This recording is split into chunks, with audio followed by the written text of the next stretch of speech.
बिस्मिल्लाहिर्रहमानिर्रहीम। अस्सलाम वालेकुम। मैं समी इब्राहिम हूँ और आप देख रहे हैं हमारा यूट्यूब और फेसबुक चैनल। पूरे मुल्क में इस वक्त बहस हो रही है एडहाक जजेस की तैनाती की सुप्रीम कोर्ट ऑफ पाकिस्तान में। जिन लोगों को जिन साबिक जजेस को काजी फ़ाइज़ ईसा बतौर एडहाक जज लगाना चाहते हैं, मैं ज़रा उनके हवाले से आपसे इस वीलॉग में बात करूँगा और आगे जाके मैं जो इलेक्शन कमीशन का आज इजलास हो रहा है उसकी भी तफसील दूँगा। आप ये अंदाज़ा लगाएँ कि सुप्रीम कोर्ट का एक फ़ैसला है फुल कोर्ट का, और इलेक्शन कमीशन बैठकर ये फ़ैसला कर रहा है कि क्या सुप्रीम कोर्ट के फ़ैसले पर अमल दरामद किया जाए या ना किया जाए। इससे ज़्यादा आइन की पामाली, इससे ज़्यादा लाक़ानूनीयत और इससे ज़्यादा गुंडागर्दी, जिसे हम कानूनी गुंडागर्दी कह सकते हैं, क्या होगी कि एक आइनी इदारा ये बैठ गया मीटिंग करने के लिए, और एंकर जो उनके हकूमत के वो लोग जो माजी में उन लोगों के इंटरव्यू करते रहे जो अगवा हुए थे, सबको पता है कि वो कौन लोग हैं, किन के कहने पे इंटरव्यू कर रहे हैं, वो ये फिलर छोड़ रहे हैं कि जो कुछ मर्ज़ी हो जाए इलेक्शन कमीशन जो है वो सुप्रीम कोर्ट के फ़ैसले पर अमल दरामद नहीं करेगा। और इस मुल्क में ये हो रहा है, आप इससे ज़्यादा लाक़ानूनीयत हो नहीं सकती। और अभी जो मैं आपको बातें, जो मैं आपको तफसीलात बताऊंगा, तो वो भी आप सुनकर शशदर रह जाएंगे कि जिन लोगों को काजी फ़ाइज़ ईसा लगाना चाहते हैं एडहाक जज, वो करते क्या रहे हैं और वो उनका किरदार क्या है। तारिक मसूद साहब सीनियर जज भी रहे सुप्रीम कोर्ट के, सरदार साहब, और सिर्फ इस बात से आप अंदाज़ा लगा लें कि उनके रिमार्क्स क्या थे जब फ़ौजी अदालतों के हवाले से रिव्यू को वो देख रहे थे, और जिसमें उन्होंने फ़ौजी अदालतों के ख़िलाफ़ जो स्टे ऑर्डर था उसको वकेट भी किया और कहा कि इन्हें काम करने दें। उस वक्त क्या कहा था सरदार तारिक मसूद ने भरी अदालत में कि आइन में इंसानी हकूक़ की शिकों से मुतल्लिक बहस से मैं तंग आ चुका हूँ। यानी जो इंसानी हकूक़ की शिकें हैं, जिसमें पाकिस्तान के शहरियों को जो हकूक़ हैं वो गारंटी किए गए हैं, तारिक मसूद साहब कहते हैं मैं उससे तंग आ चुका हूँ। और फिर साथ मैं विटनेस हूँ उसका। ये उनके हाथ में आइन की किताब थी, ये उन्होंने इस तरह टेबल पर फेंकी और कहा पता नहीं ये इंसानी हकूक़ हमें कहाँ लेकर जाएंगे।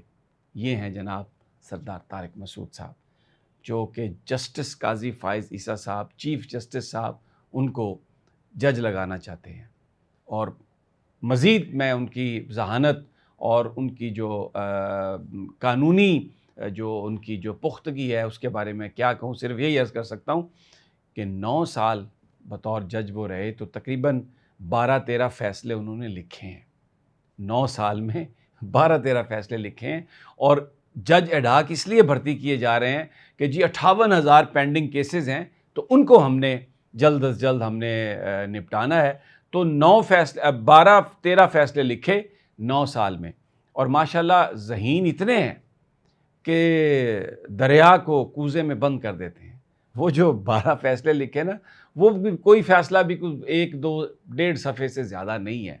और वो क्योंकि उनकी जो काबिलियत है, उनकी जो अहलियत है, आम जज तो वो लिखने में को 18 सफ़े लिखेगा, 22 सफ़े लिखेगा, 25 लिखेगा। सरदार तारिक मसूद साहब ऐसा नहीं करते। जैसा मैंने पहले अर्ज़ किया, वो दरिया को कूज़े में बंद कर देते हैं और बस 1.5-2 सफ़े से ज़्यादा का फ़ैसला नहीं लिखते। अच्छा, वैसे भी बड़े बताया जाता है कि बड़े वो बड़े रवायत पसंद हैं, बड़े क़दामत पसंद हैं। ख़ास तौर पर जो लखनऊ का जो कल्चर है, लखनऊ की जो रवायात है उसको तो ओन करते हैं, और उनके बड़े बताए जाते हैं बहुत दिलदादा हैं, तो बड़े कल्चर्ड हैं इस हवाले से। जो लखनऊ का कल्चर उसको बहुत ही पसंद करते हैं।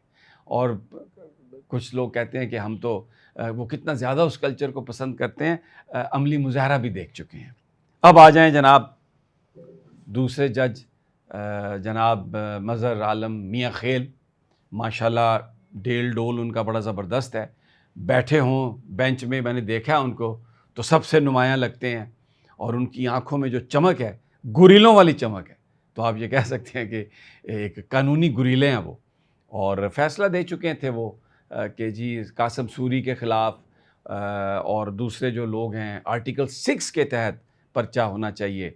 हालांकि जो ईवान के अंदर जो कुछ भी होता है, वो जो एक्ट्स हैं स्पीकर के और सारे, उनको इंडेमनिटी हासिल है, وہ حتیٰ کہ اگر کوئی تقریر میں کسی کو برا بھلا بھی کہے تو بھی اس کو بھی تحفظ حاصل ہوتا ہے. لیکن مظہر عالم میاں خیل صاحب بڑا اس حوالے سے بڑا کلیئر ان کا معاملہ ہے. تو وہ بھی جناب چوائس ہیں جناب قاضی فائز عیسیٰ صاحب کی. اچھا، اب جناب مقبول باقر صاحب، تیسرے جو خواہشات جو چوائسیز ہیں جناب قاضی فائز عیسیٰ کی.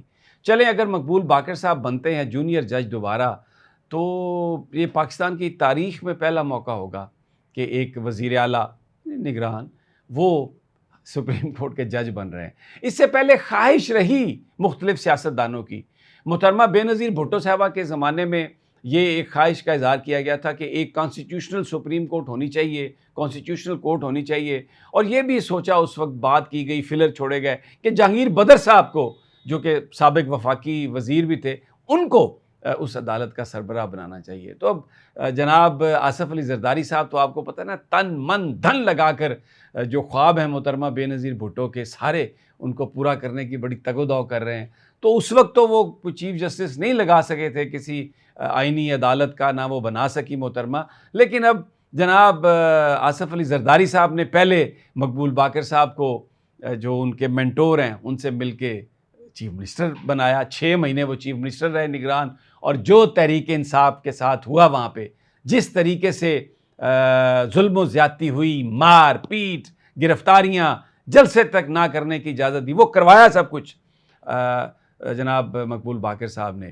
اچھا، اس میں ایک بات میں عرض کروں کہ یہ جو سارے جو ججز ہیں، ہمارا تعیناتی کا طریقہ کار ایسا ہے کہ یہ پولیٹیکل لوگ ہوتے ہیں، مختلف چیمبرز کو ریپرزنٹ کرتے ہیں، اور ان کے اندر جو سیاسی خواہشات جو ہوتی ہیں وہ موجود ہوتی ہیں، اور ان ایمبیشنز کو یہ چھپا کے رکھتے ہیں. فیصلوں میں نظر آتا ہے کہیں کہیں، لیکن عمومی طور پر تاثر یہ دیتے ہیں کہ جناب بالکل ہمارا تو کسی ایسے تعلق نہیں ہے.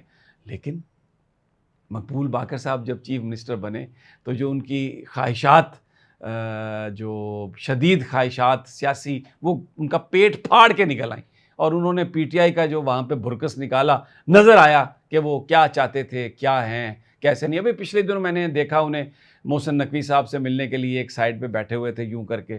تو میں نے کہا واہ، چیف منسٹر صاحب اب جو وزیر داخلہ اس کے سامنے بیٹھ گئے. تو اب مجھے لگتا ہے ان خواہشات کو پکڑ کے دوبارہ اندر جا کے پیٹ کو سی کے چھپا کے تو اب ایک جونیئر جج، وہ ایڈہاک جج سپریم کورٹ کا بننے کے لیے تیار ہیں. اور وہ جو فرض دیا جائے گا کہ پی ٹی آئی کو مارنا ہے، عمران خان کو سزا دینی ہے اور لوگوں کو مارنا ہے، یعنی جو وہ لوگ جو نہ انسانی حقوق کے بارے میں کوئی احترام رکھتے ہیں، نہ اپنی سیاست کو چھپانے کی بات کرتے ہیں، اور جو اسمبلی کے فلور پر جو ہو اتنی ان میں سمجھ بوجھ ہے کہ وہ یا اتنے وہ ذہین ہیں یا قانون کو سمجھتے ہیں کہ اس پر آرٹیکل 6 لگانے کی بات کرتے ہیں. اب ان کو قاضی فائز عیسیٰ دوبارہ سپریم کورٹ میں بھرنا چاہتے ہیں لا کے. اور قاضی فائز عیسیٰ کے بارے میں بھی بہت جو لوگوں کی توقعات تھی اور جو غلط فہمیاں تھیں وہ دور ہو گئیں. ہمیں تو پہلے ہی پتہ تھا حدیبیہ پیپر مل کو جس طرح انہوں نے ختم کیا تھا. اور اب تو جناب اعظم نذیر تارڑ صاحب نے بھی آج یہ کہہ دیا کہ بات ہوئی تھی ان کے ساتھ، اور چیف جسٹس کی مدت ملازمت میں توسیع کی بات بھی ہوئی تھی، اور قاضی فائز صاحب نے دلچسپی کا اظہار نہیں کیا تھا. تو بھائی اب آپ اپنے زخم چاٹ رہے ہیں. یہ جو اتنا ڈرامہ لگا اور یہ جو فل کورٹ بیٹھا مخصوص نشستوں کے لیے، پھر اس کے بعد یہ جلدی ایڈہاک ججز جو آپ لگا رہے ہیں، یہ آپ کس کو بیوقوف بنا رہے ہیں؟ اعظم نذیر تارڑ صاحب، آپ بھی تاریخ کے ڈسٹ بن میں چلے گئے. یہ بڑا اچھا گروپ تھا آسما جہانگیر گروپ، اور ان کا بڑا نام تھا. وہ گروپ بھی آپ نے ہسٹری کے ڈسٹ بن میں پھینک دیا، اور لوگ اس کو تسلیم نہیں کریں گے. بہرحال الیکشن کمیشن آج جو فیصلہ کرتا ہے میں جلد اس کے بارے میں بھی آپ کو بتاؤں گا، لیکن ابھی تک یہ صورتحال ہے.